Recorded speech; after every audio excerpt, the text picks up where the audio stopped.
আসসালামু আলাইকুম প্রিয় শিক্ষার্থী বন্ধুরা, আশা করছি সকলে ভালো আছেন। আপনাদের সামনেই এসএসসি পরীক্ষা। তো আজকে আমরা এসএসসি পরীক্ষার জন্য বাংলাদেশের ইতিহাস এবং বিশ্ব সভ্যতার সাজেশন দেব।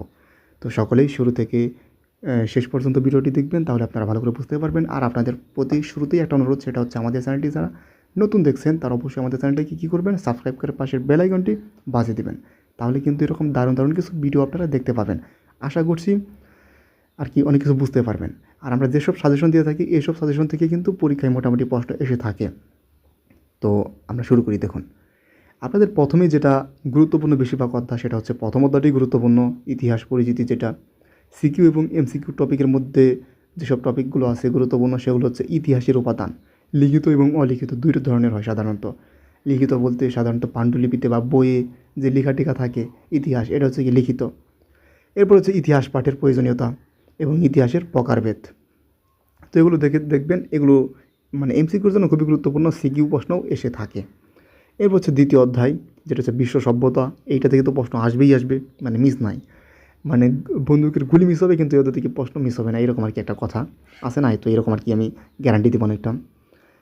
এর মধ্যে চারটি আপনাদের সভ্যতা আছে, মিশর, সিন্ধু, গ্রিক এবং রোম। এই চারটি সভ্যতা থেকেই প্রশ্ন এসে থাকে, বিশেষ করে মিশর এবং হচ্ছে গ্রিক, এই দুটো থেকে আসে বেশিরভাগ। সিকিউ এবং এমসিকিউর জন্য যেসব টপিক গুরুত্বপূর্ণ সেটা হচ্ছে সিন্ধু সভ্যতার নগর পরিকল্পনা। আর সিন্ধু সভ্যতা তো জানি না আমাদের উপমহাদেশের, এটা থেকেও আসে। হরপ্পা এবং মহেঞ্জোদারো যে আছে আপনাদের শহর, সেই শহর সম্পর্কে কিন্তু আসে বিভিন্ন প্রশ্ন। মিশরীয় সভ্যতার পিরামিড এবং ভাস্কর্য, এটা আসবে, ঠিক আছে। ফারাও, এইসব সম্পর্কে কিন্তু প্রশ্ন আসে। গ্রিক ও রোমান সভ্যতার অবদান, এগুলো আসবে। এবং এখান থেকে প্রতি বছর 1 থেকে 2টি কিন্তু সৃজনশীল আসে। কখনো কখনো 1টি আসে, কখনো কখনো 2টি, এমনকি 3টিও আসে, এরকম আছে কিন্তু।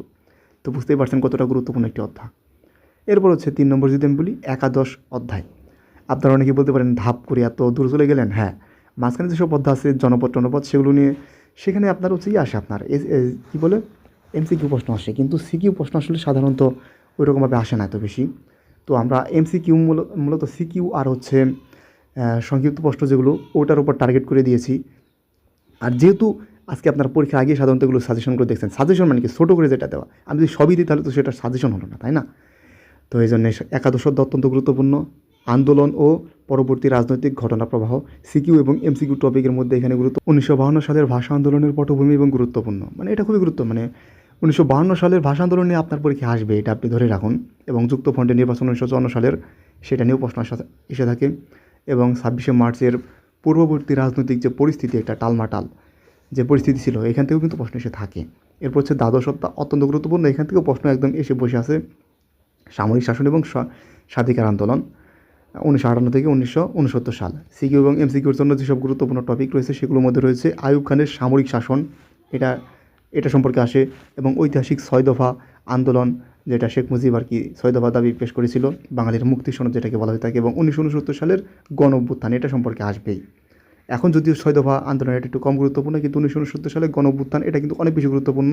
এবং এর আগে আরেকটা ঘটনা ঘটেছিল 1968 সালের আগরতলা ষড়যন্ত্র মামলা, এটা নিয়েও কিন্তু বিভিন্ন সময় বিভিন্ন মানুষ কিন্তু মানে বিভিন্ন বোর্ডে কিন্তু প্রশ্ন এসে থাকে, এটাও কিন্তু ভালো করে দেখে নেবেন।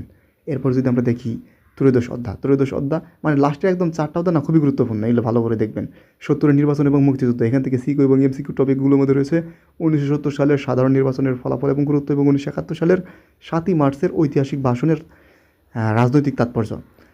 এটা খুবই গুরুত্বপূর্ণ, মানে খুবই গুরুত্বপূর্ণ বলতে ত্রয়োদশ অধ্যায়টা বেশিরভাগ গুরুত্বপূর্ণ, এখান থেকে আপনার 2 থেকে 3টা প্রশ্ন আসবে। মানে মুক্তিযুদ্ধ পরবর্তী কিছুটা ঘটনা, মানে কোন সময় কী ঘটেছিল, সেক্টর নিয়ে আসে আপনার, মানে সব কিছু নিয়ে আসে আর কি। এটা মানে ত্রয়োদশ অধ্যায়টা অনেক গুরুত্বপূর্ণ। ত্রয়োদশ অধ্যায় এবং আপনাদের হচ্ছে একাদশ অধ্যায়টা, এই ভাষা আন্দোলন এবং হচ্ছে মুক্তিযুদ্ধ, এই দুইটা বেশি গুরুত্বপূর্ণ। এবং আপনারা যেটা দেখলেন প্রথম এবং দ্বিতীয়, এই 4টা অধ্যায় ভালো করে দেখবেন একদম। এরপর যদি আমরা বলি চতুর্দশ অধ্যায় আগে এটা বেশ গুরুত্ব ছিল, এখন একটু কমে গেছে, কারণ এখন এই অধ্যায়টা বুঝে নিত বঙ্গবন্ধুর শাসনকাল এবং স্বাধীন বাংলাদেশ, যেটা আর কি নাম শুনে বুঝতে পারছেন কেন গুরুত্ব এখন কমে গেছে। সিকিউ এবং এমসিকিউর জন্য যেসব টপিক গুরুত্বপূর্ণ সেটা হচ্ছে স্বাধীন দেশ পুনর্গঠনে বঙ্গবন্ধুর পদক্ষেপসমূহ, 1972 সালের সংবিধান প্রণয়ন এবং বাংলাদেশের মুক্তিযুদ্ধে সাধারণ মানুষের অবদান। তো সব কিছু মিলিয়ে আর কি আপনার মুক্তিযুদ্ধের পরবর্তী আর কি ঘটনা, এটা সম্পর্কে আগে প্রশ্ন আসতো, তবে এখন কতটা আসবে আমি জানি না, তারপরেও আগে যেহেতু আসছে সেই অনুযায়ী আমি আর কি এই অধ্যায়টা দিয়ে দিয়েছি। তো মোটামুটি এটা আর কি না দেখলে আপনাদের চলবে, এটা আমি এত বেশি বলবো না যে জোর দেবো না যেটা আপনি পড়বেন না এটা। এই অধ্যায় না পড়লেও কোনো সমস্যা নেই আশা করছি। আচ্ছা আসুন এবার আপনাদের কিছু পরীক্ষা ভালো করার বিশেষ কিছু টিপস দেই। আর ইতিহাস যেহেতু নামই মানে এই সাবজেক্টের ইতিহাস, অবশ্যই আপনাকে সাল এবং তারিখ মনে রাখতেই হবে। সব সাল শিখবেন তা না, নির্দিষ্ট কিছু সাল শিখুন আপনি। ইতিহাসের সৃজনশীলের প্রশ্নের জন্য ক এবং ক্ষয়ের জন্য এমসিকিউ এর জন্য বিভিন্ন গুরুত্বপূর্ণ ঐতিহাসিক সাল, তারিখ এবং ব্যক্তির নাম কিন্তু খাতায় নোট করে বারবার রিভিশন দিন। বিশেষ করে 1952 সালে ভাষা আন্দোলন এবং 1954 সালে কী বলে যুক্ত ফ্রন্ট, 1949 সালে আওয়ামী লীগ গঠিত হয়েছিল, 1963 সালে হচ্ছে আপনার 6 দফা দাবি পেশ করেছিল, তারপরে হচ্ছে 1962 সালে শিক্ষা আন্দোলন হয়েছিল, 1969 সালে গণঅভ্যুত্থান হয়েছিল, 1970 সালে হচ্ছে নির্বাচন হয়েছিল, 1971 সালে তো অনেক ঘটনা হয়েছে। তো সবগুলো ঘটনা আর কি দেখবেন এবং তারিখ সহ ভালো করে মনে রাখবেন। তারিখ সহ দিলে কিন্তু আপনি নাম্বার বেশি বেশি পাবেন, যেহেতু ইতিহাস সম্পর্কিত এই সাবজেক্টটি। এরপর দেখুন পয়েন্ট আকারে লেখা। পয়েন্ট আকারে লেখা যদি আমি দেখি, সৃজনশীল প্রশ্নে গ প্রয়োগমূলক এবং ঘ উচ্চতর দক্ষতামূলক অংশের প্যারাগ্রাফ বা পয়েন্ট আকারে লিখলে শিক্ষকরা কি পূর্ণ নম্বর দিতে আর কি পছন্দ করেন। আর আপনার এটা হচ্ছে কি পয়েন্ট আকারে লিখবেন, মানে প্রথমে এক লাইনে একটা চেষ্টা করবেন, যেটা আর কি বলেছে প্রশ্ন এটা এক লাইনে আর কি উত্তর দেবেন, তারপর একটু ওই ইতিহাস সম্পর্কে লিখবেন এবং উদ্দীপক সম্পর্কে লিখবেন এবং লাস্টে লিখে দেবেন যে পরিশেষে বলতে পারি অমুক তমুক হেনা তেনা। সেটা আপনারা জানেন, আপনার বেশিরভাগই গ এবং ঘ বানিয়ে লিখেন, যেহেতু ইতিহাস দু একটা সাল দেওয়ার চেষ্টা করবেন বানিয়ে লিখলেও। তো এই হচ্ছে মোটামুটি কথা। তো এই আর কি বাংলাদেশের ইতিহাস ও বিশ্ব সভ্যতা সাজেশন।